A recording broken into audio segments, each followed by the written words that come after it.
Et ça, le vie, il passe comme ça. Je suis content. Parce que si tu t'es levé comme dit, yeah! Tu t'es levé. Tu commences, tu peux le terminer. D'accord? Il est bien. Moi, je terminer. Je prends des valeurs. Je prends les messagers du malheur. Je prends le sommeil éternel. Mais comme tu dois aussi un peu, tu te réveilles. Tu te réveilles que tu combats.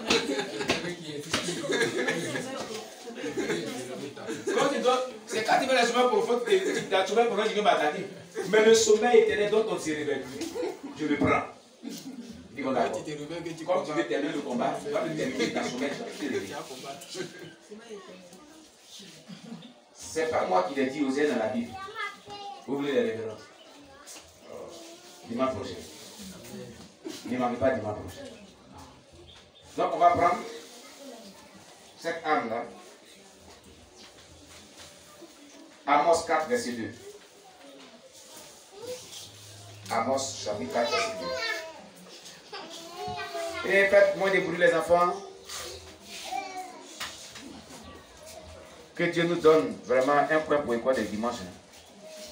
Et les enfants là vraiment, ils exercent un autre ministère maintenant. Amos chapitre 4, verset 2.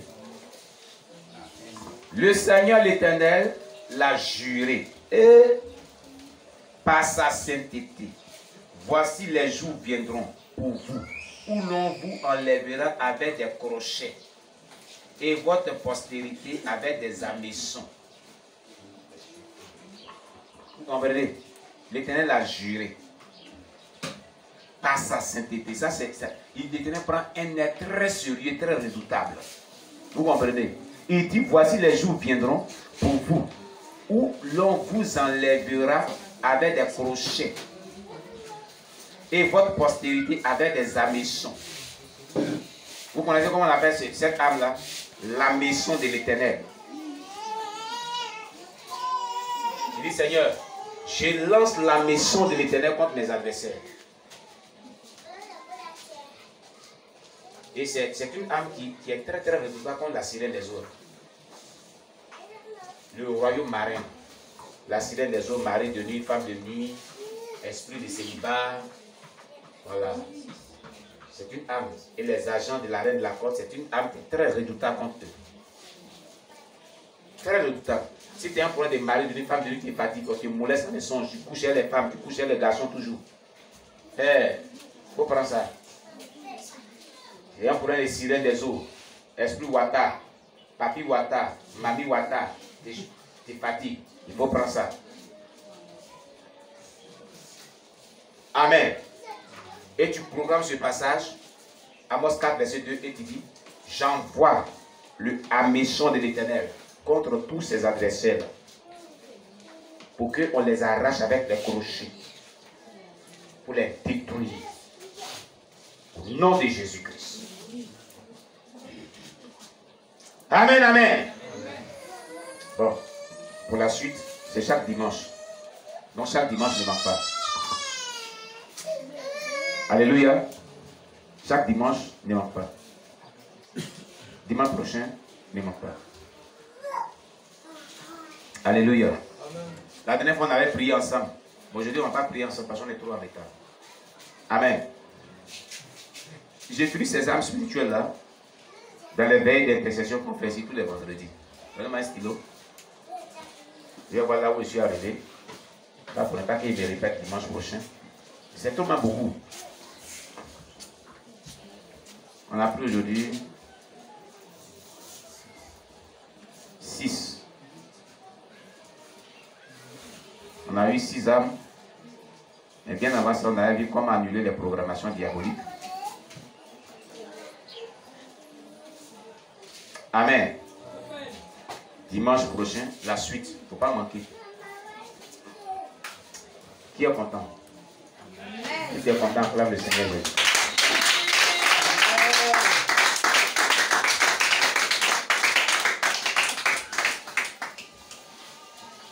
Bon. Alléluia. Alors, ces armes spirituelles-là, on a dit, si tu vis dans un péché quelconque, il ne faut pas les utiliser. Si tu les utilises, que tu vis dans un lien de péché, tu es mort, fini. Parce que quand tu vas bombarder, là, et ils s'en vont, hein, les démons ne meurent pas. Ils reviennent. Je dis que quand un esprit impie sort d'un corps, il va dans les endroits arides. Ne trouvant pas de repos, il revient pour voir la maison d'où il est sorti. Donc quand il vient pour voir, c'est toi, c'est ta maison où il était. Il observe. Si tu pèses un corps de il dit, bon d'accord. Cette fois-ci, il ne même pas lui laisser plutôt qu'à jouer. C'est qui va te montrer. Toi, tu as dit yes. Alléluia. Donc, il faut vivre dans la sainteté. Je vais déjà donner des références bibliques. Alléluia la dernière fois. Pour ceux qui veulent vraiment des références bibliques, là, il faut voir les vidéos passer sur notre chaîne YouTube. C'est tellement simple. Amen. Voilà. Dieu nous bénisse. C'est merveilleux ce que Dieu fait. Son précieux lit est toujours vrai. Quand on y croit, il répondra. C'est merveilleux ce que Dieu fait. Oui, c'est magnifique.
Aujourd'hui, ne t'appartient pas, demain ne t'appartient pas. Jésus, te descend de ce sycomore, sache descend et descend de ce sycomore, descend de ce sycomore, descend de ce sycomore, descend de ce sycomore, sache descend et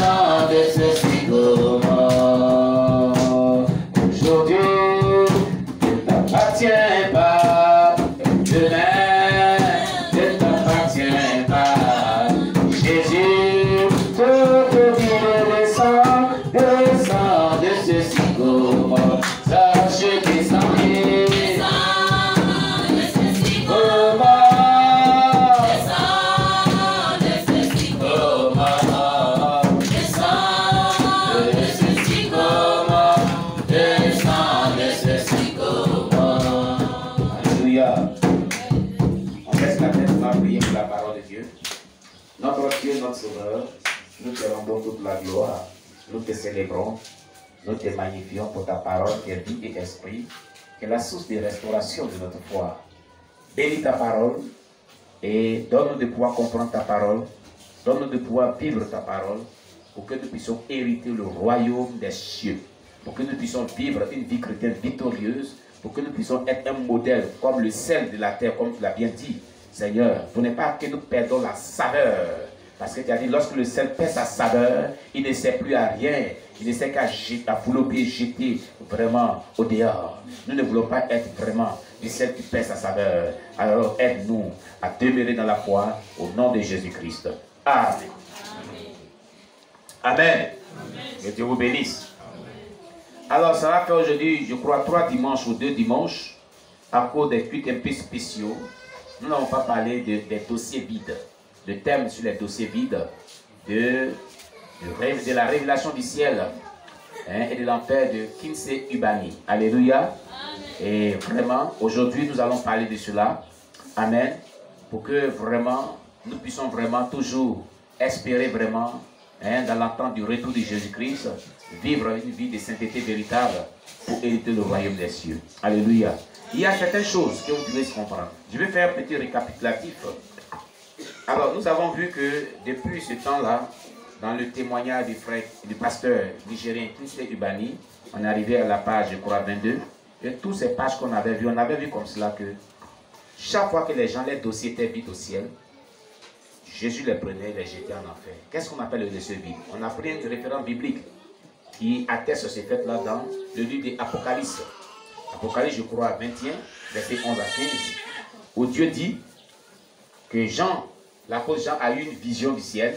Il a vu un trône blanc et celui qui était sur le trône, toute la terre s'enfuit devant sa face et il n'y avait plus trouvé personne qui était hors de ce trône. Les grands, les petits, les morts qui étaient morts dans la mer rendit les morts qui étaient en elle, le celui des morts rendit les morts qui étaient en eux, et tous furent jugés d'après ce qui était écrit dans chaque livre. Quand il y avait eu des livres qui étaient ouverts, alléluia, et tous ceux dont le nom n'était pas écrit dans le livre de vie furent jetés dans l'étang de feu, qui est la seconde mort, ce qu'on appelle l'étang de feu, qu'on appelle l'enfer en quelque sorte. Alléluia. Des livres qui étaient ouverts étaient des dossiers de chaque personne. C'est-à-dire, dès qu'il naît sur la terre, un enfant qu'on met au monde aujourd'hui, dès que son père se lève et puis s'en va, il va faire les courses à la mairie, et puis il s'appelle, je peux prendre un exemple de mon bébé qui est né, Zawi Priscille Déborah. On acclame le Seigneur Jésus-Christ. Voilà. Bon, Dieu l'a mis à cœur de venir me voir pour qu'il donne le nom du bébé là. Donc j'ai dit, bon, j'ai prié le Seigneur, je suis allé prier le Seigneur dit, elle s'appelle Priscille Déborah. Voilà, donc j'ai donné le nom Priscille Déborah. Alléluia. Voilà. Et dès que le nom est donné, un dossier s'ouvre dans le ciel là-bas, qui porte le nom de, un exemple, c'est un exemple, Zawi Priscille Déborah. Ce dossier est là, ça ne fonctionne pas pour le moment. Parce qu'elle est encore très bébé. Elle n'a pas l'âge de la conscience. À partir de 1 an, 2 ans, 3 ans, 4 ans, 5 ans, 6 ans, savez-vous pourquoi à partir de 6 ans on met les enfants à l'école? C'est l'âge de la prise de conscience. La connaissance du bien et du mal. L'âge de 6 ans. Quand on met un enfant à 6 ans au CP1, ça veut dire qu'il commence à prendre conscience. Il sait discerner le bien du mal. Et dès que l'enfant vient, il lui porte un avis. Non, je ne veux pas ça. Je veux tel habit. Il sait faire le choix. C'est l'âge de la conscience. Donc, depuis l'heure, quand tu as commencé à avoir 6 ans, et tu as commencé à discerner, ton livre a commencé, ton registre qui porte ton nom a commencé à s'ouvrir. Chaque pas que tu poses, chaque propos que tu fais sortir ta bouche, chaque pensée que tu as, chaque action que tu poses, toi-même, tes propos, disons, tes pensées, tes actions, écrivent dans ton livre de vie la date, le jour où tu avais eu tes pensées là. C'est écrit. C'est écrit. Jusqu'à quand la journée finit, ça tourne la page. La nuit, quand tu s'es endormi, si tes sorciers qui sortent de ton corps, tu s'en vas, ça écrit. Tel jour tu es sorti de ton corps, tu es allé attaquer telle famille chrétienne qui est sorcier. À l'église, on te dit, il faut changer, tu ne veux pas changer. tu écris ton maître d'histoire. Ah oui, ça vous fait rire? Ça vous fait rire? Quand tu te réveilles, matin, ton bonjour c'est injure. Les femmes, et puis les hommes sont spécialisés pour ça. Injure, grossièreté ou grossièreté. Tu écris seulement, hein? Tu es enfant, tu voles dans la sauce, tu écris. Et tu voles dans la sauce, tu écris. Les petits jetons de ton papa, ta maman, ils mettent dans les poches, tu viens, puis tu fais quoi?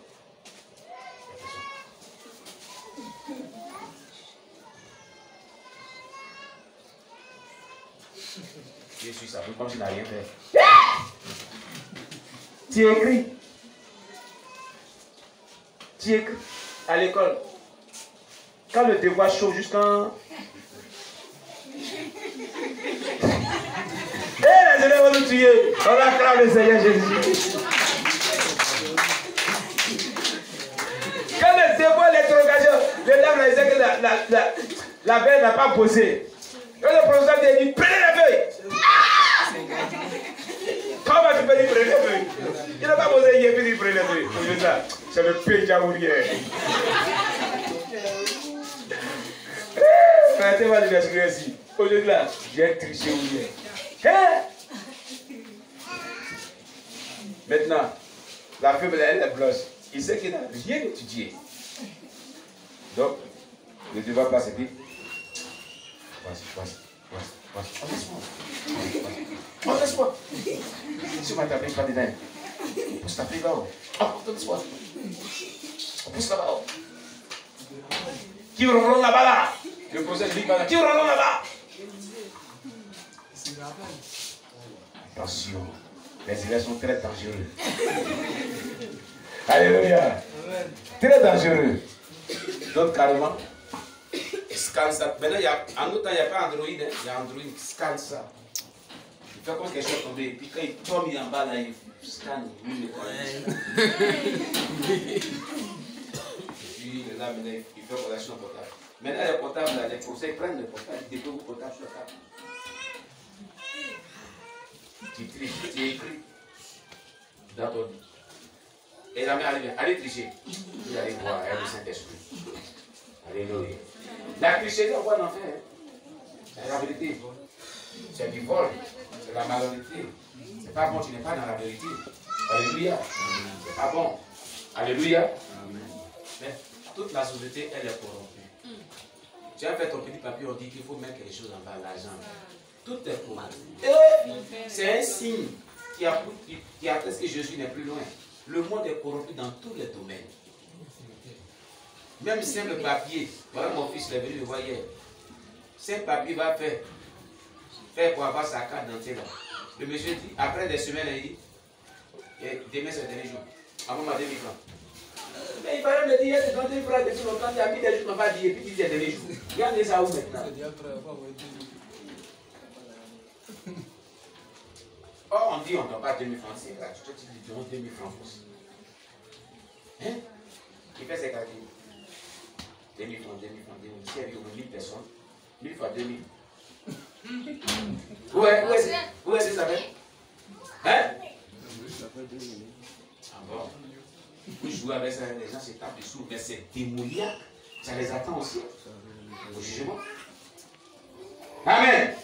Donc tout cela, dans notre dossier, tout est réperculé. Donc on était arrivé à la 12e personne. Amen. La 12e personne vient pour être jugée. Et que tu es jugé et que tu as gaspillé au cours de tes activités de vol, tu as tué 17 policiers. C'était un délinquant. Il était au trône du jugement. Parce que ce pasteur Dieu lui a montré comment le jugement s'est passé. Donc écoutez très bien. Tu as tué 17 policiers qui sont opposés à toi au cours de tes malversations. Tu as tiré sur des personnes ordinaires que tu pensais te suivre quand tu faisais tes vols de jour. Tu es un braqueur. Tu n'as jamais su que les produits démoniaques que tu t'injectais pour te protéger contre les balles vont te décevoir aujourd'hui. Et il n'y a pas perdu gilet, je vous ai montré pour moi. Et pourquoi aller mettre des produits? Ils s'injectaient des produits sataniques contre des balles. Il ne faut pas qu'en tissu depuis ça passe. Vois-tu que Satan ne donne pas de bonnes choses. Il doit te prendre des vies en retour. AD, il s'appelle AD. AD, ton cœur est rempli de ténèbres. Tu n'as rien de bon en toi. Les bonnes choses avec lesquelles tu as été créé en vue de te rendre grand t'ont été volées par la mère de ton père. Et Jésus-Christ, sa grand-mère paternelle. Vous voyez ce qu'il est là d'ici? Je reprends. Hein? AD, ton cœur est rempli de ténèbres. Tu n'as rien de bon en toi. Regardez, hein? Tu n'as rien de bon en toi. C'est ce que dit Jésus-Christ. Les bonnes choses avec lesquelles tu as été créé. Quand Dieu crée un homme, il met des bonnes choses en lui. On est avec des bonnes choses en nous, des dispositions pour réussir. Et pour faire du bien, pour mener une bonne vie sur la terre. Les bonnes choses avec lesquelles tu as été créé. Dieu ne crée pas l'homme avec les mauvaises choses en lui. Mais Dieu crée l'homme avec les bonnes choses. Et regarde ce que la mère de son papa va faire. Ces bonnes choses-là, hein, elle va les enlever et puis elle va mettre les ténèbres, les mauvaises choses en lui. C'est ce que ça veut dire. Il dit, on dit, les bonnes choses avec lesquelles tu as été créé en vue de te rendre grand. C'est en vue de te rendre grand. Donc Dieu a, j'ai déjà dit la dernière fois que Dieu n'a pas fait l'homme pour qu'il soit maudit. Dieu, quand il vient sur la terre, il met en toi des grandes choses pour te rendre grand sur la terre. C'est-à-dire pour te lever, pour te bénir. Alléluia. On a été volé par la mère de ton père. Elle a volé toutes tes dispositions, des grandes choses que tu as mis en lui. Et puis, qu'est-ce qu'elle a fait? C'est elle qui a fait de toi un bandit de grands chemins. Elle a enlevé, elle a volé cela, et elle vit de cela spirituellement, comme c'est spirituel, et elle met un programme démoniaque, des bandits de grands chemins dans la vie des enfants, des ténèbres. Et en lui, au lieu des bonnes classes, des bonnes choses, disons, il y a tout ce qui est mauvais en lui. Il n'y a plus de bonnes choses, mais des mauvaises choses, des ténèbres. Amen. Elle a vu ton étoile par le biais de la sorcellerie et elle l'a tronqué par l'esprit de vol. Vous voyez, les sorciers. C'est pour ça qu'on ne peut pas jouer. Ce sont on prend des armes, nous détruisons les tomates. Elle a tronqué son étoile avec l'esprit de vol. Ce qui est grave dans tout cela est que tes deux frères ont aussi reçu le même esprit de vol. Ta grand-mère a pris leur étoile et les a transformés en des bandits de grands chemins. Elle a utilisé ton étoile et celle de tes frères pour acquérir une bonne position dans le groupe de la sorcellerie. Et plusieurs d'entre nous qui ont des grands-parents, grand-mères, grands-pères, sorciers, sorcières, ont fait ce genre de choses. Maintenant, pour réussir, c'est compliqué. Est-ce que vous comprenez bien? Si tes frères ne sont pas délivrés, ils vont mourir très bientôt et vont venir te rejoindre ici en enfer. Regardez très bien. Ils ont dit s'ils ne sont pas délivrés, non? Hein? Les gens pensent que c'est le péché des mensonges seulement qui envoie en enfer. Si tu es un problème spirituel qui n'est pas délivré, cela, aucun possédé, ni démonisé, ni influencé de démoniaque, il rentrera au ciel. Si tu n'es pas délivré, tu ne sais pas ta délivrance, tu ne peux pas rentrer au ciel. Tu vas aller en enfer. En enfer, on n'est pas lié par un démon quelqu'un. On n'est pas possédé par un démon quelqu'un. Il faut la délivrance sur la terre. Si tu es encore possédé d'un esprit quelconque, qui est démonisé ou bien influencé par un esprit quelconque, que tu n'es pas encore délivré, oublie le ciel. Ta destination, c'est l'enfer. Quand tu vas mourir, sans délivrance. C'est pourquoi nous devons tout faire pour chercher la délivrance. Par tous les moyens, être délivré. Amen, amen. Amen.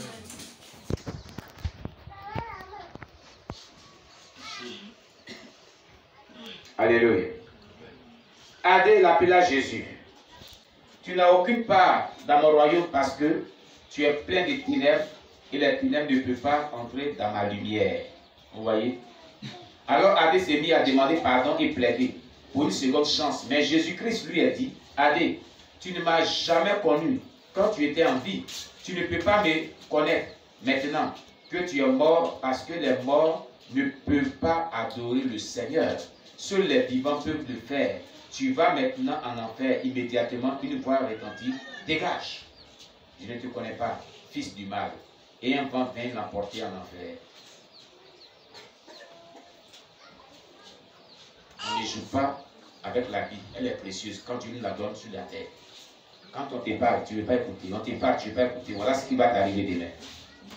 Tu ne te réponds pas. Tu ne changes pas de vie. Amen.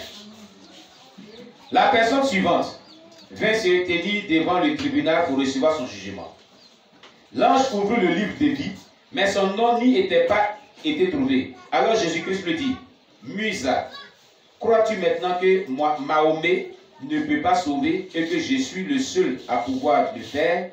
Musa ne répondit pas. Alors Jésus-Christ continua, tu hais les chrétiens et tu es venu dans la direction de l'enfer. Cette voix était si forte et claire comme si elle était amplifiée. La voix disait, ah, c'est fini pour moi. Oh là là, on laisse en sauter. Ah oui, il a fait un faux travail cet homme-là. Il a malagrafé le livre. Pardonnez, excusez-moi. Il a mélangé tout. On va chercher. Tu as vu ça aussi, non? Pardonnez, hein. Ça tombe si quelque chose.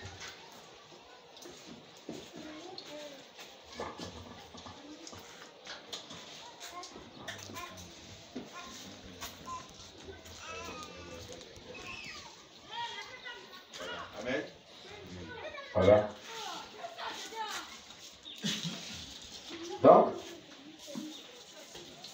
il a dit, tu es les chrétiens et tu as fait un vœu de tuer tous les chrétiens que tu trouveras sur ton chemin. C'est un musulman. Il a dit, c'est Mahomet qui sauve. Ouais, c'est au Nigeria, hein. Voilà. Et il a dit, tous les chrétiens qui vont trouver sur le chemin, va les tuer. Ils ont les Boko Haram. Et tu l'as fait, il a tué les chrétiens. On t'a